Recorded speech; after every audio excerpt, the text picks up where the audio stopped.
Kung ako ang tatanungin, kahit isang kutsarang kanin lang sa maghapon, basta ligtas ang pamilya ko, ayos lang ako, yan ang mga salitang paulit-ulit na binubulong ni Risa sa sarili tuwing gabi, habang yakap ang lumang kumot sa papag nilang kawayan. Bata pa lang siya, nasanay na siya sa pagtitiis. Nasunog ang bahay nila noong siya'y 12, namatay ang tatay sa sunog, at simula noon, ang buong bigat ng buhay ay tila pinasa na nila ng kanyang ina. Hindi man siya nakatapos ng pag-aaral, pinilit niyang maging matatag para sa kapatid niyang si Elsa at sa 5 taong gulang na pamangkin. Tuwing umaga, naglalako sila ng gulay mula sa kainin. Pero sa dami ng kakumpetensya at kakarampot na kita, hindi na nila kayang tustusan ang gatas ng bata o ang gamot ng nanay nilang may hika. Isang araw, habang bitbit ang isang supot ng kamote at palay, napansin niya ang poster sa tindahan, kasambahay needed. Malinis, masipag, may karanasan. Libre tirahan at pagkain. Hindi niya inakala na ang papel na iyon ang magiging pintuan ng isang bagong kabanata, isang kabanata na puno ng kababalaghan, kabutihan, at kadiliman. Kinabukasan, maaga siyang lumuwas sa bayan. Nakapila ang maraming aplikante, ngunit siya lang ang walang cellphone, walang walang sapatos. Sa kabila ng lahat, tinanggap siya. Ang amo, si Ma'am Rufina, istrikta, mataray, at halatang galing sa mayamang angkan. Sa unang tingin pa lang, ramdam na ni Risa ang malamig at mapagmataas na ugali nito. Ngunit hindi iyon ang mahalaga kay Risa. Ang mahalaga, may tirahan na siya at may ipapadala siyang pera sa bahay. Sa unang linggo, walang problema. Tahimik ang bahay. Si Sir Dan, ang asawa ni Ma'am, ay halos hindi nagsasalita, laging nakapolo at laging abala sa cellphone. Ngunit habang tumatagal, napapansin ni Risa na may mga bagay sa bahay na tila hindi ordinaryo. Isang hating gabi, habang naglalampaso siya ng sahig, narinig niya ang mahinang ungol sa may bodega. Nang silipin niya ito, nakita niyang may haula sa loob at sa haula may balat ng hayop. Hindi niya maintindihan kung anong klaseng nilalang iyon. Nang muling bumalik si Sir Dan mula sa labas, binilinan siyang huwag lalapit sa bodega. Delikado dyan. May mga ligaw na hayop na nililinis pa namin, anya, sabay kindat. Hindi niya alam kung bakit. Pero ang mga mata ni Sir Dan ay tila may ibang sinasabi, parang may itinatago, parang hindi siya ang totoong siya. Ngunit sa halip na matakot, pinili ni Risa na manahimik. Alam niyang sa bawat pagdududa, pwedeng mawala sa kanya ang trabaho. At kapag nawala iyon, tiyak na gutom na naman ang aabutin ng kanyang pamilya. Habang tumatagal, napapansin ni Risa na tila masyadong bantay sarado si Ma'am Rufina sa kanya. Bawal siyang magsalita sa ibang staff ng compound. Bawal siyang gumamit ng telepono. Bawal siyang lumabas. Parang bilanggo. Ngunit sa tuwing sinusubukan niyang magsumbong sa amo, laging tila may nakakabining katahimikan ang sagot nito. Isang araw, habang naglilinis siya ng mesa sa dining area, nadulas siya at nabasag ang isang plato. Hindi pa man siya nakapagsalita, dumating na agad si Ma'am Rufina, at sa harap mismo ni Sir Dan ay sinigawan siya. Walang silbi. Akala ko ba marunong ka? Pinilit ni Risa na huwag umiyak. Yumuko siya at sinabing, pasensya na po, Ma'am. Ako na lang po ang magbabayad. Tumahimik si Sir Dan. Tumayo, lumapit kay Risa, at tinapik siya sa balikat. Hayaan mo na, Rufina. Bata pa, matututo rin yan. Sa oras na yon, parang may kakaibang init ang dumaloy sa katawan ni Risa, hindi dahil sa pagkapahiya, kundi sa titig ni Sir Dan. Isang titig na hindi niya maipaliwanag, hindi malaswa, ngunit may halong pagnanasa at kapangyarihan. Kinagabihan, habang naghuhugas siya ng pinggan, lumapit si Sir Dan sa likuran niya. Maingat, tahimik. Risa, bulong niya. Sa'yo ba yung kwintas na suot mo? Napalingon siya. Opo. Bigay po ng nanay ko noong bata pa ako. Yun nan, mukhang may halaga. Alagaan mo yan. Walang ibang sinabi si Sir Dan. Tumalikod siya't iniwan si Risa na nagtataka. Ngunit mula noon, hindi na mapalagay ang dalaga. Pakiramdam niya, sinusundan siya ng tingin. Sa bawat hakbang sa hagdan, sa bawat pagligo, tila may mga matang nakamasid.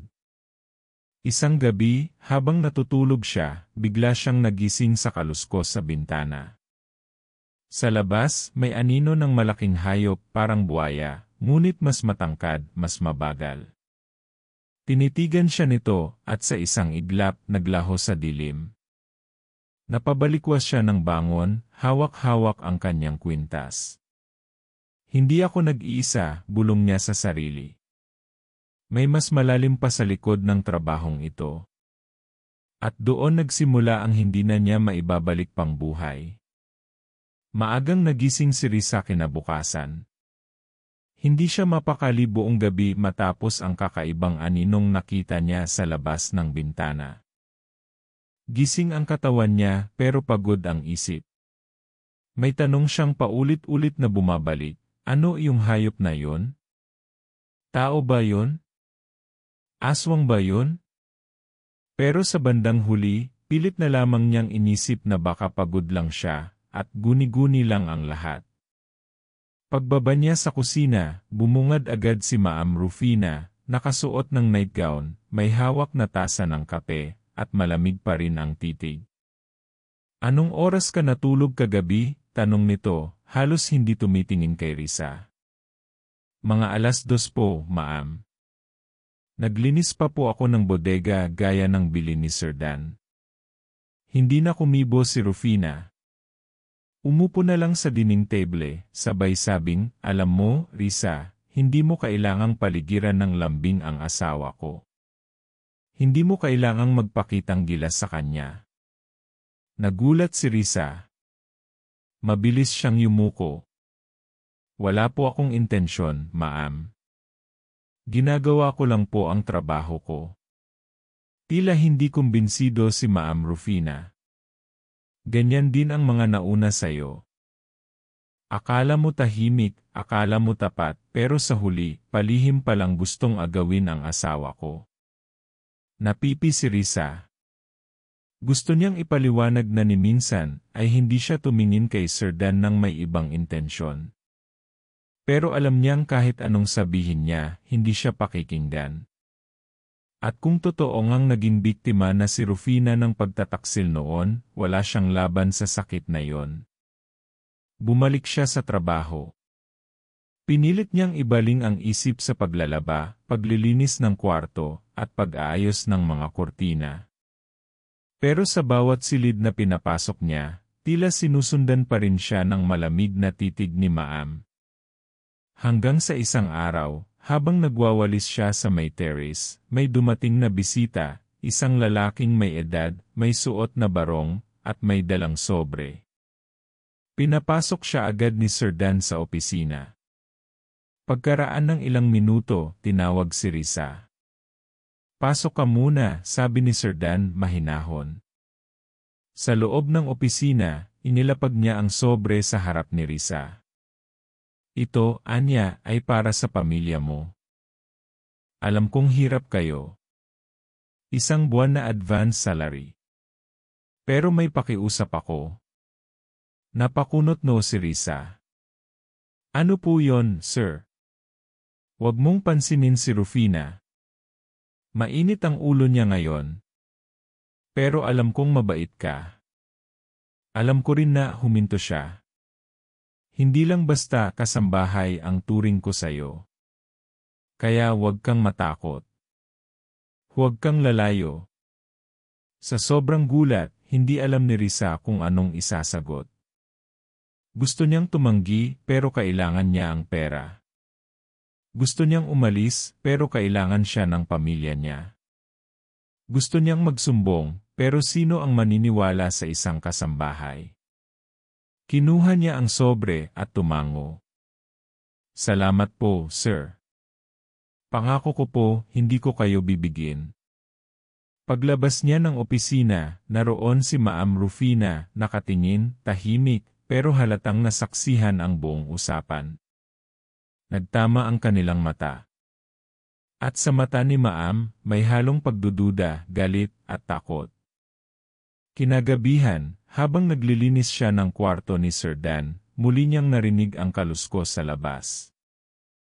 Tiningnan niya ang bintana, at tulad ng dati, may aninong dumaan. Ngunit ngayon, mas malinaw.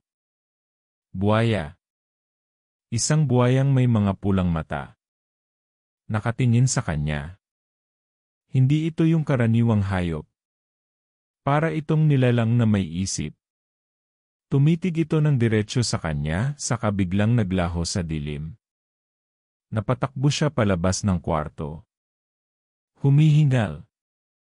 Bumangga siya kay Ma'am Rufina sa may pasilyo. Anong ginagawa mo rito? Tanong ng amo. May hayop po sa labas. Buwaya po. Hindi kumibo si Ma'am. Sa halip, tumingin ito sa kanya na parabang alam na niya ang lahat. Magsimula ka ng mag-empeke, Risa. Sa susunod na linggo, aalis ka na. Hindi nakasagot si Risa. Sa halip, nagkulong na lang siya sa silid niya. Umiiyak.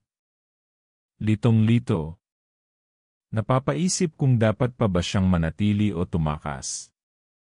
Ngunit habang nakayuko siya sa kama, napansin niyang may nakasabit sa ilalim ng mesa, isang piraso ng balat ng buwaya na tila tuyo at may halimuyak na kakaiba. Hindi niya alam kung bakit, pero biglang bumalik sa isip niya ang mga kwento ng kanyang yumaong lola. May mga aswang na may alagad at minsan, buwaya ang kanilang tagapangalaga. Hindi hayop. Hindi rin tao.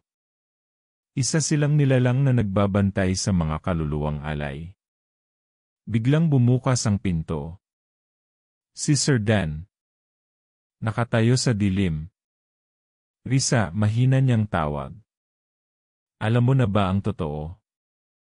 Alam mo na ba ang totoo? Bulong ni Sir Dan, habang nakatayo sa dilim ng pintuan, ang katawan ay bahagyang tinatabingan ng kurtina, at ang anino niya ay tila mas mahaba kaysa sa dapat.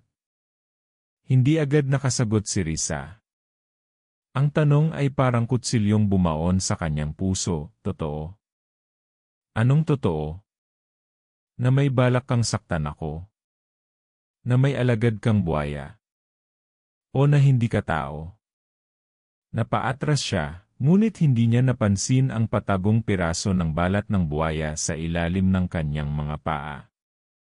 Nang mapako ang tingin ni Sir Dan sa sahig, bigla siyang ngumiti, ngiting malamig, parang banta. Ay! Kaya pala, biglang pumasok si Ma'am Rufina mula sa hallway. Tumitig kay Risa, tapos kay Dan. Umalis ka na sa kwartong ito. Hindi siya ang gusto mong lapitan ngayon. Nagkatinginan silang tatlo. Si Dan, tila nabigla sa otoridad ng kanyang asawa. Si Risa, takot at litong-lito.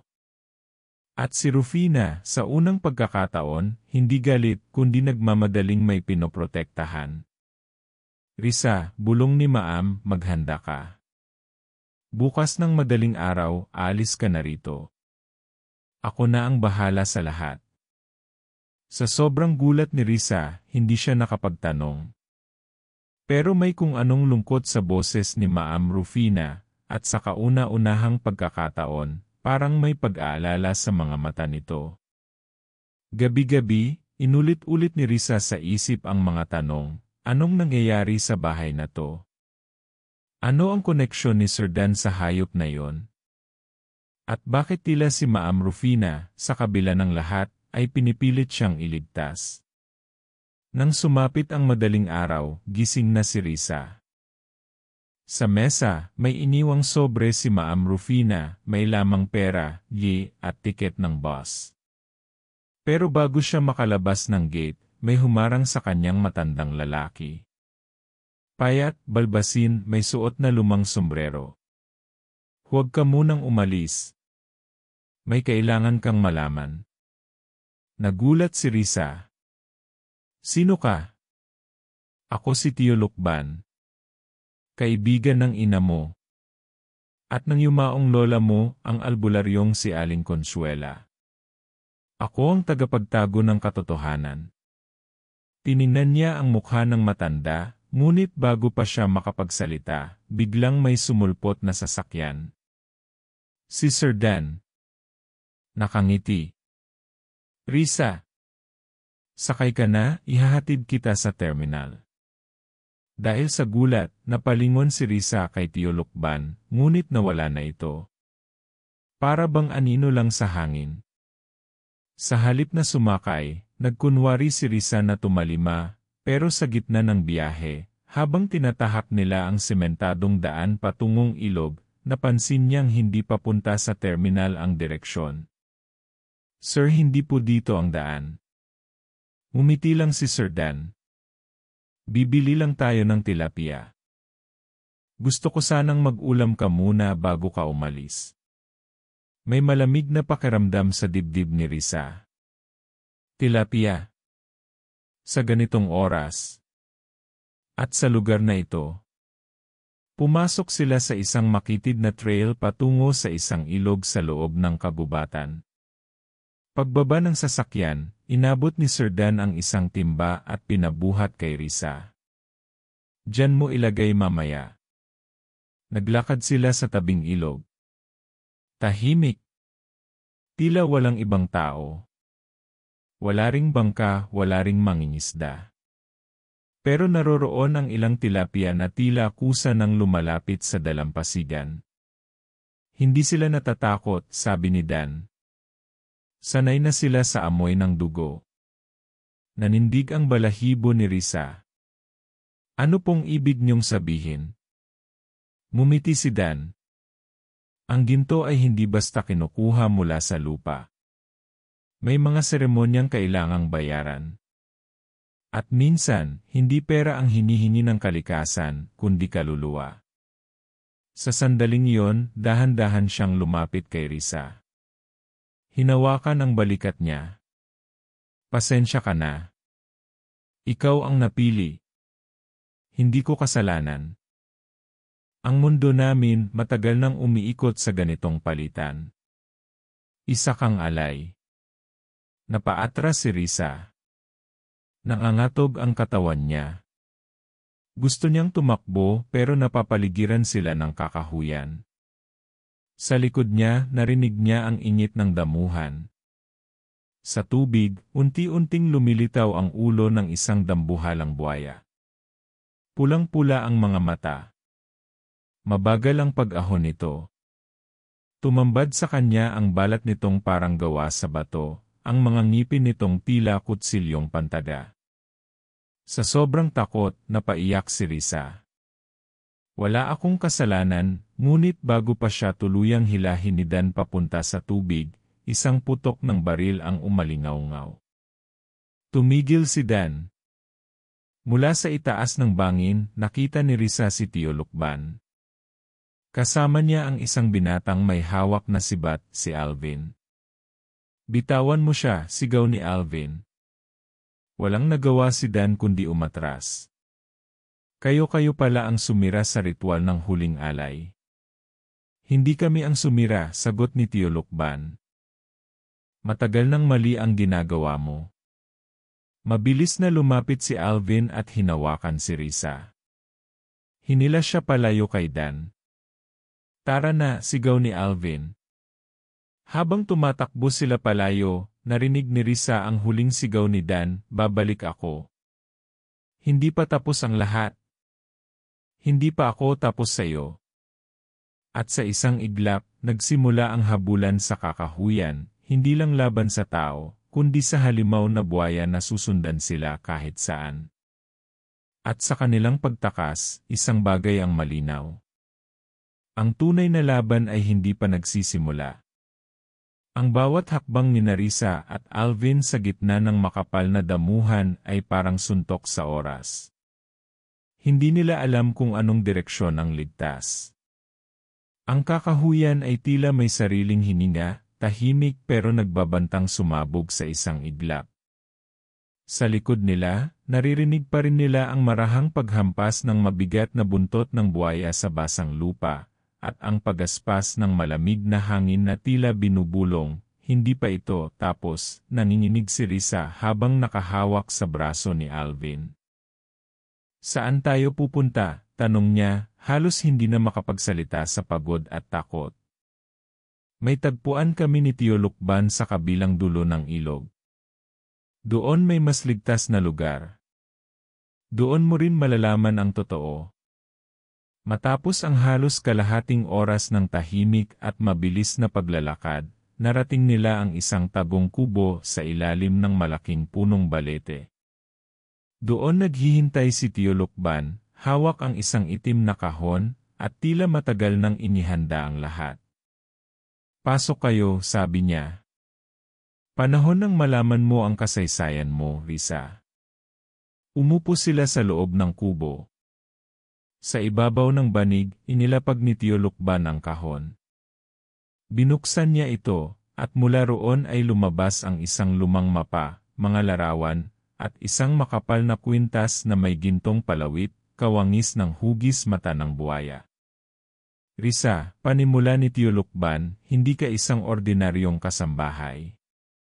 Bago ka pa ipinanganak, bahagi na ng kasunduan ang pangalan mo. Napakunot no si Risa. Anong kasunduan? Ipinakita ni Tio Lukban ang litrato ng isang babae, matangkad, morena, at may maamong ngiti. Ito ang nanay mo. Si Lucia. Isa siyang albularya at ang huling tagapangalaga ng mutyang pinaglihi sa ginto. Mutya, tanong ni Risa. Anong koneksyon ko doon? Kahit hindi mo alam, nasa dugo mo ang taglay na lakas. Ang uri ng dugo mo ay bihira, at sa paniniwala ng mga agalon, mga pinunong aswang, ito ang susi para sa gintong alay. Ang ritual na magbubukas sa bangko ng mga alagad, isang tagong minahan ng ginto na may kapalit, kaluluwa. Napalunok si Risa. Hindi niya alam kung matatawa, iiyak o matatakot. Ginto. Minahan.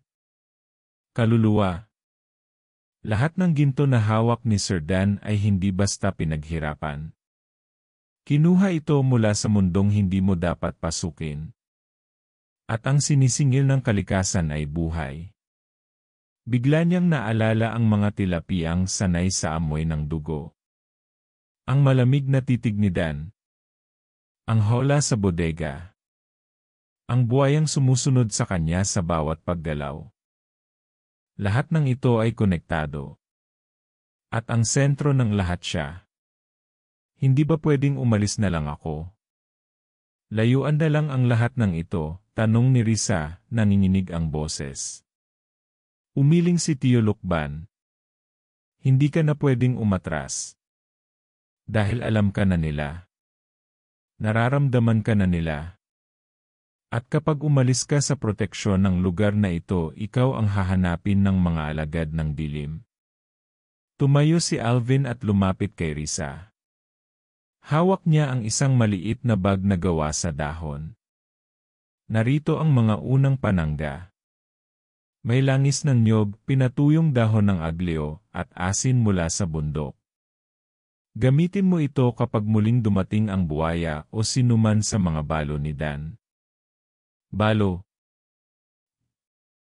Hindi lang siya nag-iisa. Si Dan ay bahagi ng isang pamilyang matagal nang nag-aalay ng kababaihan sa kapalit ng yaman at kapangyarihan. Ang buwaya na nakita mo, hindi basta hayop. Isa yon sa mga anak ng alitaptap ng lupa. Isa sa mga tagapangalaga ng yaman at tagagapos ng alay. Sa sobrang bigat ng impormasyon, napaupo na lang si Risa. Para siyang nilamon ng sariling kwento. Isang kasambahay lang siya, walang pangarap kundi makaahon. Pero ngayon, parang isa siyang bida sa kwentong hindi niya hiningi. Sa isang saglit, buong mundo niya ay nag-iba. Risa, tawag ni Tio Lukban. Kailangan mong magpasya. Gusto mong tumakas, o gusto mong labanan ang sumpa sa lahi mo? Tumingin si Risa sa paligid. Sa lumang kubo. Sa mapayapang bundok. Sa dilim ng kagubatan. At sa puso niya nagsimulang bumuo ang isang desisyon. Kung hindi ako lalaban, sino ang lalaban para sa mga katulad ko? Muling lumapit si Alvin. Kung papayag ka, dadalhin ka namin sa mga katulad mong pinili ng tadhana, mga kababaihang muntik ng ialay, pero nailigtas. At ngayon, sila'y nakikibaka para sa iba. Napahinga ng malalim si Risa. CJ, isama niyo ako. Pero hindi ako pupunta para magtago. Pupunta ako para maintindihan at lumaban. At sa gabing iyon, habang abala si Dan sa paghahanda ng panibagong ritual, may hindi siya alam, ang alay na pinangakuan niya sa buwaya ay hindi na alipin ng takot. Ito na ang simula ng pagbaliktad ng tadhana. Gabi. Tahimik ang paligid. Tanging huni ng kuliglig at mga dahong hinahaplos ng hangin ang naririnig. Sa gitna ng dilim, nakaupo si Risa sa harap ng isang maliit na altar na gawa sa kahoy ng nara, may nakapatong na puting kandila, at sa gilid nito'y mga tuyong dahon ng kalatsutsi at bagawak morado, mga halamang ginagamit ng mga albularyo sa pangontra. Ito na ang gabi bago sila lumisan patungo sa lihim na pamayanan ng mga naisalbang alay. Ngunit hindi pa tapos ang gabing ito, dahil bago sila tuluyang umalis, may kailangan pang mailantad, ang tunay na pagkatao ng mga taong minsan niyang pinagkatiwalaan. Risa, bulong ni Tio Lukban habang nakatayo sa likod niya, may kakaibang galaw sa paligid. Parang may mata na nakatingin sa atin. Tumango si Alvin. Kanina pa umiikot ang mga uwak sa itaas. Hindi ito natural. Baka may sumusubok na sumilip sa proteksyon natin. Biglang bumukas ang pinto ng kubo. Pumasok si Maam Rufina, mukhang pagod, namumutla, at halatang naglakbay ng malayo. Risa, bulong niya. Kailangan kitang makausap. Mag-isa. Nagkatinginan sina Alvin at Tio Lukban. Bahagyang tumango si Risa. Lumabas sila ng kubo at lumapit sa malaking punong balete. Maam, bakit kayo narito? Hindi ba't kayo ang nagpalaya sa akin? Tanong ni Risa, diretsyo ngunit puno ng respeto. Napahinga ng malalim si Maam Rufina. At ginawa ko yon para iligtas ka. Napatigil si Risa. Ano po? Matagal ko nang alam ang ginagawa ng asawa kong si Dan. Hindi ko lang alam kung paanong pipigilan yon. Lahat ng kasambahay naming babae sa nakalipas na 5 taon nawawala. At lagi, ilang araw bago sila mawala, bigla silang pinapalapit ni Dan sa ilog ng tilapia. Iyon din ang lugar kung saan pinagsasaluhan ng mga balo at alagad ng agalon ang huling hapunan ng kanilang ritual. Tumulo ang luha sa gilid ng mata ni Rufina. Alam ko kung kailan niya pinaplano. At kapag alam kong ikaw na ang susunod, pinapaalis kita. Sa masakit na paraan. Pero ang totoo, pinipilit kong ilayo kayo. Napaluha si Risa. Lahat pala ng pag-aalipusta, lahat ng paninigaw, lahat ng malamig na tingin, hindi galit, kundi proteksyon. Hindi man maganda ang paraan, nandoon pa rin ang hangaring mailigtas siya. Pero bakit hindi niyo siya iniwan? Tanong ni Risa. Bakit kayo nanatili sa kanya kung alam niyo na ang totoo? Napayuko si Rufina. Dahil hawak nila ang ina ko. Buhay pa siya pero ginagawang tanod ng ginto. Isa siya sa mga nawawala. Isa na rin siyang alagad ng Agalon. Nanlamig ang katawan ni Risa. Hindi niya inakala na maging si Ma'am Rufina pala ay biktima rin. Biglang nagdilim ang paligid. Umihip ang malamig na hangin. Lumutang ang mga abo mula sa nasindihang apoy. Tumayo si Tio Lukban mula sa loob ng kubo, hawak ang isang baston na may ukit ng ahas. Hindi ito ordinaryong hangin, bulong niya. May dumarating. Sa di kalayuan, may narinig silang pagaspas. Parang pakpak ng ibon. Mula sa itaas ng mga punong kahoy, bumaba ang isang nilalang, kalahating tao, kalahating paniki. Ang balat nito'y parang sinulid ng uling, at ang mga kuko ay parang bakal na humihiwa sa hangin. Aswang, bulong ni Alvin habang inaabot ang kanyang sibat. Hindi lang basta aswang, dagdag ni Tio Lukban. Ito ang tagakuha, isa sa mga tagapagbalik ng mga alay na tumakas. Tumayo si Risa. Hinawakan ang kwintas niya, at sa init ng palawit nito, alam niyang hindi niya pwedeng takbuhan ang gabing ito. Mabilis ang galaw ng nilalang. Lumipad ito sa air at sumugod kay Risa. Ngunit bago ito makalapit, inihagis ni Alvin ang pinainit na sibat na may balot ng asin. Tumama ito sa balikat ng nilalang, sumigaw ito, at biglang naglaho sa usok. Ngunit hindi ito ang katapusan. Sa kanyang pagkalagas, sumunod ang dalawa pang nilalang, mga balot sa putik, may mata ng buwaya, at ngiti ng demonyo. Umatake sila sabay-sabay. Proteksyonan ang bilog, sigaw ni Tio Lukban. Hinugot ni Risa ang bote ng langis at itinapon ito sa harapan ng nilalang. Nasunog ang katawan ng isa. Ang isa pa'y umatras. Risa, nararamdaman ka nila. Ikaw ang sentro ng alay. Kung ikaw ang may lakas, ikaw rin ang susi ng pagputol ng ritual nila. Napahinga si Risa.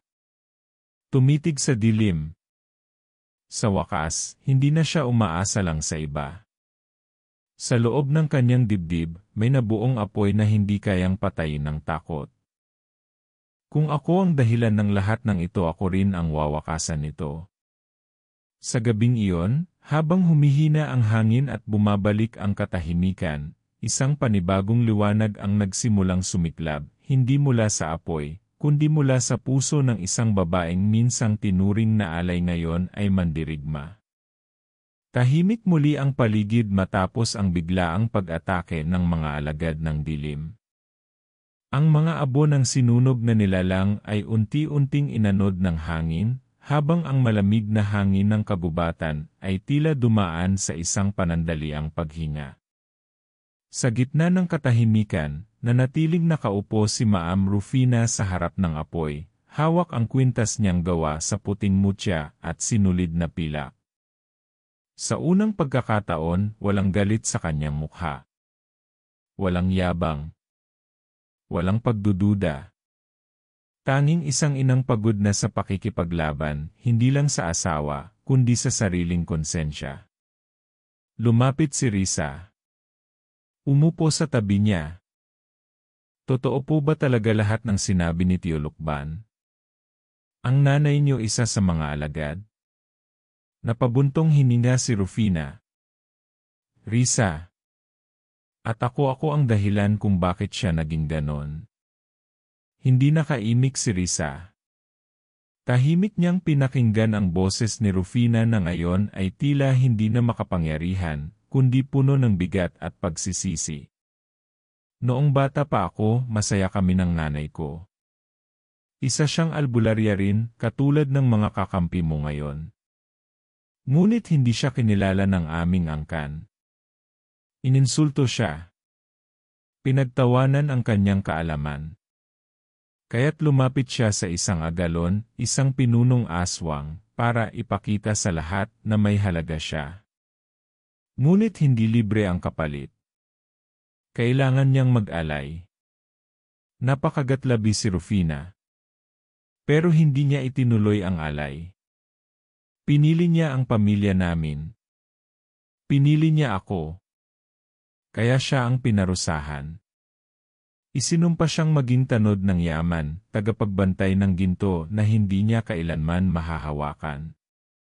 Tumulo ang luha sa mata ni Rufina. Mula noon, napangako ako sa sarili kong hindi ko hahayaang mangyari iyon sa iba. Kaya tuwing may bagong kasambahay, lalo na kapag nakita ko ang mga palatandaan na pinili sila ni Dan, pinapaalis ko. Kahit masakit. Kahit magmukha akong masama. Tahimik si Risa. Ramdam niya ang bigat ng mga salitang iyon.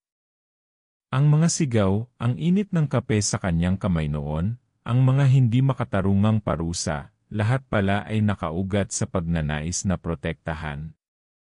Patawarin niyo po ako, bulong ni Risa.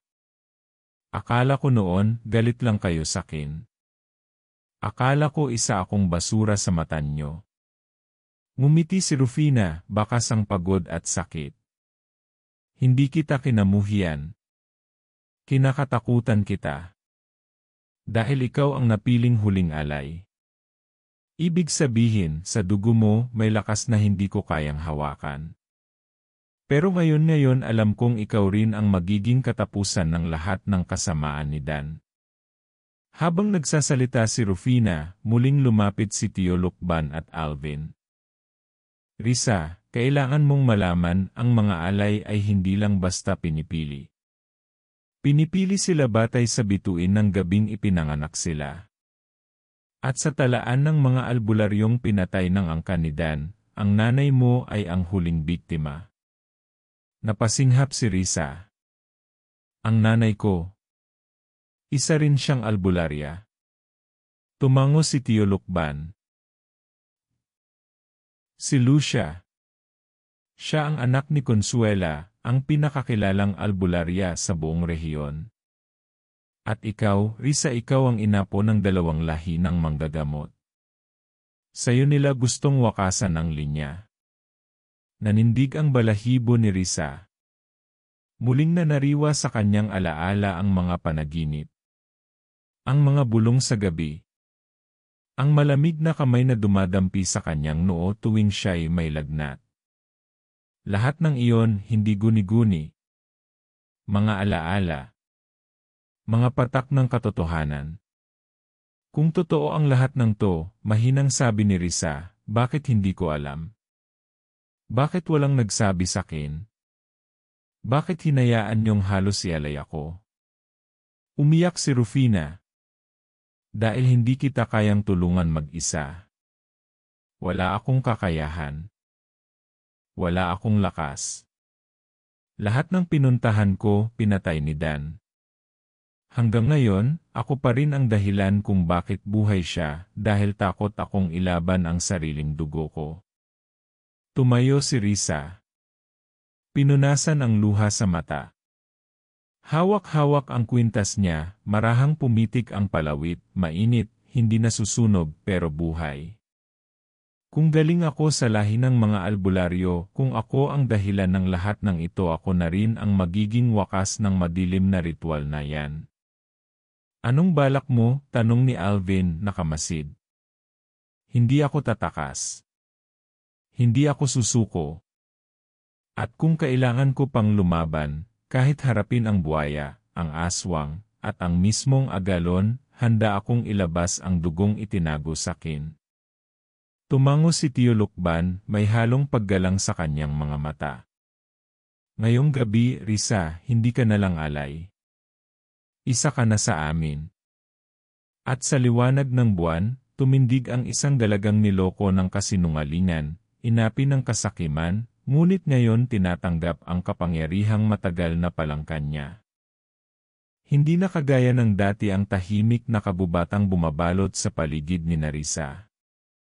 Sa gabing iyon, habang ang langit ay natatakpan ng ulap at ang buwan ay tila ayaw magpakita, isang panibagong katahimikan ang lumukob, hindi ang katahimikan ng kapayapaan, kundi ang katahimikan bago sumabog ang unos. Sa loob ng kubo, abalang-abala ang mga albularyo. Si Tio Lukban ay nakasandal sa dingding habang nililikha ang pang-ipit sa balo, isang anting-anting na yari sa buto ng ahas at pulang tela mula sa kasuotan ng isang tunay na nilabanan. Si Alvin naman ay nakayuko sa sahig, nilalatagan ng asin at durog na dahon ng alagaw ang buong paligid ng kubo para sa proteksyon. Si Risa, nasa gitna. Nakaupo sa bilog ng asin. Nakapikit, habang si Lola Sean, isang matandang manggagamot mula sa kabilang baryo, ay dahan-dahang binubudburan ng langis ang kanyang ulo. Dugo mong inilihim, ngayon ay gigisingin, bulong ni Lola Sean. Sa ngalan ng mga nilabanan, at sa ngalan ng mga hindi kailanman sumuko, tanggapin mo ang lakas ng mga pinanggalingan mo. Hindi niya maintindihan ang lahat ng sinasabi ng matanda, pero may kung anong init ang dumadaloy sa kanyang katawan. Para bang muling bumubukas ang mga daanang matagal nang isinara. Ang kanyang mga mata ay tila may sariling liwanag. Ang kanyang palad ay nanginginig, pero hindi sa takot, kundi sa bagong lakas. Pagdilat niya ng mata, naroon sina Tio Lukban, Alvin, at Rufina. Nakangiti sila, ngunit may halong kaba sa kanilang mga mata. Hindi ito ngiti ng tagumpay. Ito'y ngiti ng pagpapaalam sa dating Risa, ang kasambahay na tinuring na mahina. Oras na, sabi ni Tio Lukban. Bukas ng madaling araw, magsisimula ang ritual ni Dan. Huling gabi ngayon para maghanda tayo. Ayon sa mga tala, kapag hindi na ituloy ang alay bago ang ikatlong bugso ng buwan, tuluyang mawawala ang kapangyarihan ng kanilang angkan. Lumapit si Alvin. Kaya kailangan natin silang salubungin bago pa man sila makarating sa ilog ng ginto. Doon sila mas malakas.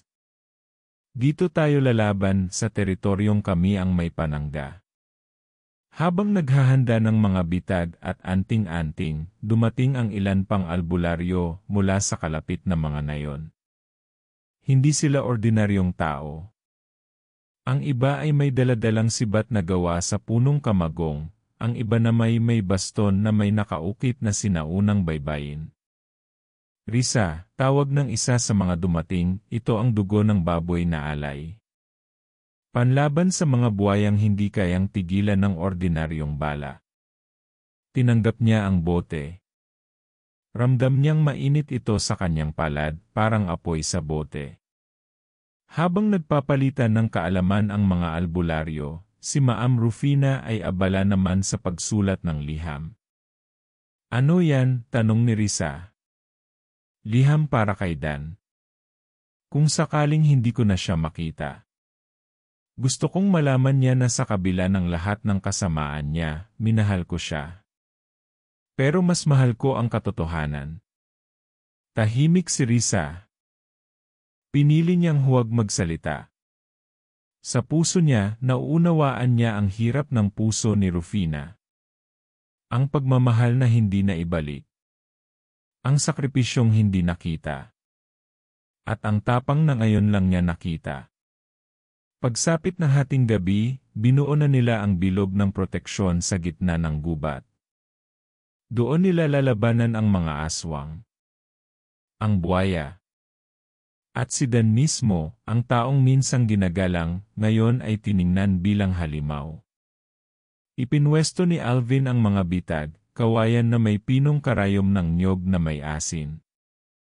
Sa paligid ng clearing, nagsabit sila ng mga dahon ng tagulaugan, habang ang bawat albularyo ay pumwesto sa kanya-kanyang panulukan. Risa, dito ka sa gitna, sabi ni Tio Lukban. Ikaw ang sentro. Ikaw ang pakay nila. At ikaw ang sandata namin. Hindi na sumagot si Risa. Huminga siya ng malalim sa kahinawakan ng kanyang kwintas. Isinara niya ang mga mata. Sa isipan niya, muling bumalik ang lahat ng sakit, ang sigaw ni Maam, ang titig ni Dan, ang ngiti ng buwaya, ang takot noong una niyang gabi sa bahay, ang sigaw ng kanyang puso, habang tinatakasan ang ilog ng alay. Pero higit sa lahat, narinig niya ang tinig ng kanyang ina, tinig na narinig lamang niya sa panaginip, "Anak, ang tunay na albularyo ay hindi lumalaban para sa sarili. Lumalaban siya para sa kaluluwa ng iba." Pagdilat niya ng mata, handa na siya. At sa kabila ng katahimikan ng gabi, may biglang lumipad na uwak. Sumipo. At mula sa kawalan, may mga paang lumapag. Mabibigat. Malalim ang yabag. Nagsimula na ang sagupaan. Bumigat ang hangin. Umikot ang mga alikabok sa gitna ng clearing. Sa bawat ihip ng hangin, parang may kasamang mga bulong na hindi galing sa tao, kundi sa mga nilalang na matagal nang namumuhay sa kadiliman. Biglang bumagsak ang isang malaking katawan mula sa sanga ng punong mangga. Ang buong paligid ay tila nyanig. Isang nilalang, tawang anyo, pero ang balat ay parang paniki, kulay abo, at ang mga mata ay nagliliyab sa pula. Isa itong balo, alagad ng agalon, at tagakuha ng mga alay. "Risa, hunin ito. Handa ka na bang tanggapin ang tadhana mo?" Hindi sumagot si Risa. Nakatingin lang siya, mahigpit ang hawak sa kwintas na ibinigay ng kanyang ina noon. Sa gilid niya, pumuesto si Alvin. Sa likuran, si Tio Lukban, hawak ang kanyang baston. At sa paligid nila, mga albularyong handa na ring ipaglaban ang huling pag-asa. Mula sa kanan, biglang lumitaw ang dambuhalang buwaya. Mas malaki na ito kaysa noong una niya itong makita, halos doble ang haba, at ang mga mata ay tila may sariling apoy. Sa likod nito, lumalakad si Dan, nakasuot ng itim, may hawak na balisong na may ukit ng alitaptap at buwaya, simbolo ng ritual ng alay. "Mukhang nagtipon-tipon na kayong lahat," ani Dan. "Mainam. Hindi ko na kailangang hanapin kayo isa-isa." Tumawa siya. "Risa, kung alam mo lang kung gaano karaming babae ang naunang naialay bago ka. At ngayon ikaw ang magiging susi para bumukas ang huling minahan ng ginto." Nagpalitan ng tingin si Risa at Tio Lukban. Ngayon na, bulong ni Lukban. Wala nang atrasan. Saka sigaw ng isang albularyo mula sa kaliwa. At sa isang iglap, sumiklab ang digmaan. Lumipad ang mga sibat. Sumabog ang bote ng asin. Ang mga albularyo ay lumusob na may dalang palaspas na may langis ng niyog. Ang mga balo ay umatake gamit ang kanilang matatalas na kuko at kakayahang maglaho at muling lumitaw. Sa kalagitnaan, si Dan ay unti-unting nag-iba ng anyo, ang kanyang mga mata ay nagiging itim, ang balat ay nagbibitak, at ang kanyang likod ay lumilitaw ang matutulis na tinik. Samantala, ang dambuhalang buwaya ay umatake. Sa unang sipa ng buntot nito, tumilapon ang isang albularyo sa puno at nawalan ng malay. "Bantayan si Risa," sigaw ni Alvin. Ngunit hindi na kailangang bantayan si Risa. Sa oras na yon, tumayo siya. Kinuha ang dugo ng baboy na alay at itinapon ito sa mukha ng buwaya. Sumigaw ang nilalang at doon lumitaw ang isa pa niyang mata sa gitna ng noo. Isa siyang alagad ng 3 mata, ang tagapangalaga ng ritual ng ginto. "Hindi ako ang alay," sigaw ni Risa. "Ako ang wakas ng lahi niyong kumakain ng kaluluwa." Sumugod si Dan, ngunit sinalubong siya ni Tio Lukban. Bumunggo ang dalawang lakas, sinaunang albularyo, laban sa isang nilalang na pinalakas ng dugo ng inosente. Nagpalitan sila ng suntok, sibat at orasyon. Ngunit lumalamang si Dan, bawat tama niya ay sinasabayan ng bulong, isang uri ng itim na dasal. Sa kabilang bahagi, nakipaglaban si Alvin sa isa pang balo. Gumamit siya ng anting-anting, itinusok ito sa balat ng nilalang, at unti-unti itong natunaw. Ngunit sa likod niya, sumulpot ang buntot ng buwaya. Naitulak siya ni Risa bago patamaan. "Alvin," sigaw ni Risa. "Bumangon ka. Hindi pa tapos." Ang buwaya ay muling sumugod. Sa bawat hakbang nito, umuuga ang lupa. Inilabas ni Risa ang huling bote ng langis, pinakulo ang langis ng dahon ng bayabas at langis ng nyog. Tumakbo siya, inakyat ang isang bato, at sa tamang tiyempo itinapon ito sa bibig ng buwaya. Boom!